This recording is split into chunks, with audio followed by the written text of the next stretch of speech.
Hello everyone, তোমরা সবাই কেমন আছো? আশা করি তোমরা সবাই ভালোই আছো। আমিও ভালো আছি। অনেক দিন পর চলে এসেছি একটা নতুন ব্লগ নিয়ে। ব্লগ তোমাদের সাথে শেয়ার করি, কিন্তু ভয়েস ওভার দেওয়া হয়ে ওঠে না। তো চেষ্টা করি মাঝে মাঝে যাতে ভয়েস ওভার দিতে পারি। তো এটাই চলে গেছিলাম সিটি সেন্টার 1-এ। আর এই যে মলের আয়নায় নিজেকে একটু দেখিয়ে দিলাম। তো সিটি সেন্টার 1-এ বেশ অনেক কালেকশানই দেখলাম। মেনলি আমরা ঢুকেছিলাম শপার স্টপে। তো সেখানকার কিছু কালেকশান তোমাদের সাথে শেয়ার করলাম। এই যে কিছু ড্রেসের কালেকশান এখানে আছে, আর এখানে কিছু অ্যাক্সেসরিজ আছে, জুয়েলারি আছে। বেশ ভালোই লাগে শপিং মলে ঘুরতে।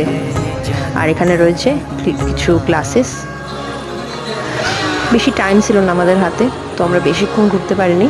এখানে রয়েছে কিছু লেডিস ব্যাগের সেট, লেডিস ব্যাগের কালেকশান। বেশ অনেক রকম কালেকশান ছিল।